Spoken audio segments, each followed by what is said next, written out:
At the EWC, traction application is always a two-person procedure, one of whom must be competent in the traction being applied. This third video covers Thomas splint frame management and application of straight leg traction. The video starts after adhesive traction has been applied. Please see video 1 for adhesive traction application. Straight leg traction requires a traction bed with one pulley at the foot end of the bed. You'll need traction cord, round-ended scissors, elastoplast or sleek tape, one weight holder or cradle, the prescribed weights and a crepe bandage. The patient will arrive from ED with the appropriate size Thomas splint in situ. This is the Thomas splint frame which would be applied in ED after the child has had effective analgesia, which usually would be a femoral nerve block. This means that the application of the frame can be applied under closer guidance in the ED department, and also the child is more comfortable. The frame comes like this and it is actually adjustable. These are the sails that should be applied on the frame, so once the child comes to the ward, it's essential that the nursing staff who receive the patient check that the correct equipment is there to support the leg whilst the child is in the Thomas splint frame. Sometimes on the ward these may need adjusting or replacing, but ideally ED would collect the correct equipment that they require before applying the frame in the department. These sails do get applied before the child's leg goes into traction, which sit. They are Velcro underneath, so they would sit over the top of the frame and are secured underneath. They do come in a variety of sizes, usually 3 sizes. Dependent on the size of the child and the child's leg, this will be dependent on how many actual sails are required to support the leg. It's usually 2 to 3. This is obviously a smaller frame for a smaller child, so it would only take 2. When the child is received onto the ward, you should ensure that the child is appropriate in the frame.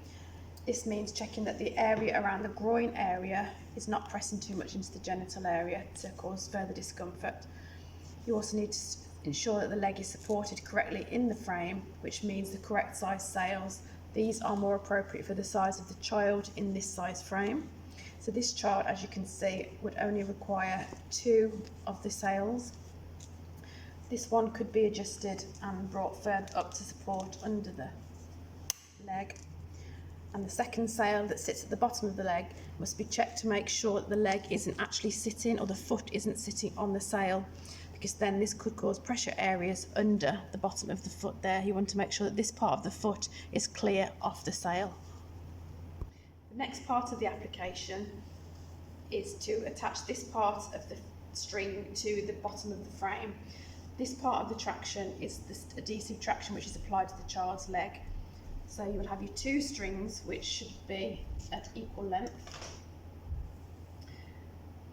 One would go on the outer aspect of the frame and one would go on the inner aspect of the frame, bringing together a diamond shape.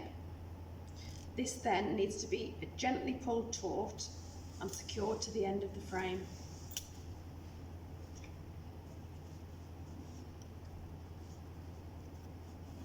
This is done by secure knots.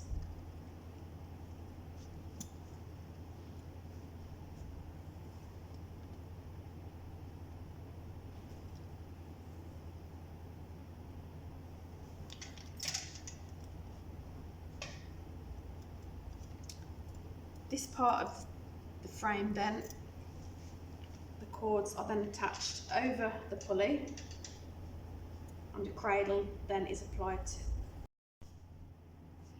A lollipop stick is often used to create tension onto this traction, which is something that you would need to monitor on a daily basis to make sure the tension is taut, but this is something that the doctors will apply and will also correct on a daily basis on the ward round. But this is applied by putting the lollipop stick through one part of the diamond.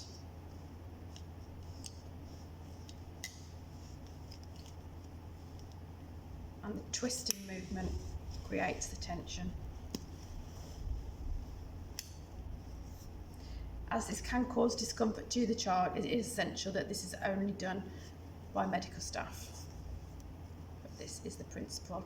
It puts more tension and gently pulls the leg into a closer alignment. And it's secured under the frame. These are the cradles that are used. These are the weights that also go on the end of the cradles, and these come in 0.5 and 1 kilogram weights. These two are the 1 kilograms and this is the 0.5. Once this part is applied to the frame and you have your diamond, you will then be able to put the pulley onto the end of the frame, which then you can go ahead and put the weights on. So the pulley is secure and in alignment to the fracture of the leg. So you would then attach your cradle by just knotting it over there, ensuring that the knots then do not sit on the pulley.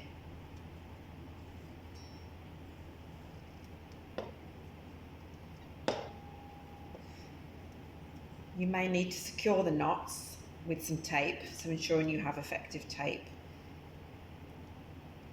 Any tape is suitable, but Elastoplast or Sleek is a little bit stronger.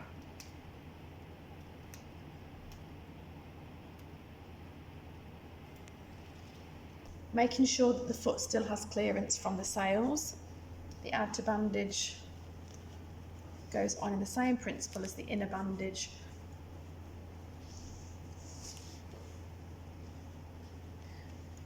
Doesn't overlap. This again secures the leg in the frame, making sure you haven't got any creases in the bandage.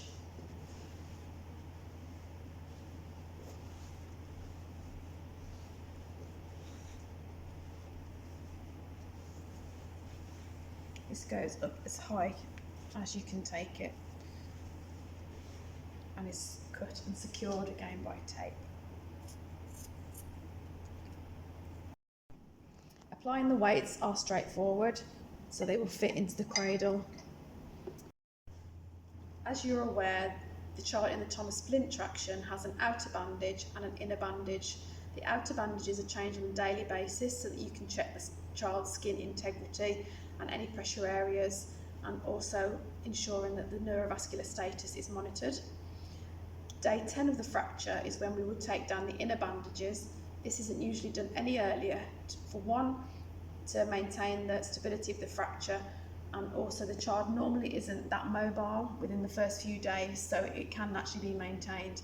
However, you may need to take the inner bandage down if you are concerned about any tissue viability areas, or if the doctors need to review, or you have any concerns, but please escalate that to the nurse in charge or the medical team before you take down the inner bandage. Ongoing management is per the Orthopaedic Traction Care Plan, which includes daily equipment checks, pain assessment and management, tissue viability assessment, nutrition, hydration and fluid balance daily, perform neurovascular observations as per the Trust policy, and escalate constipation or any other concerns early.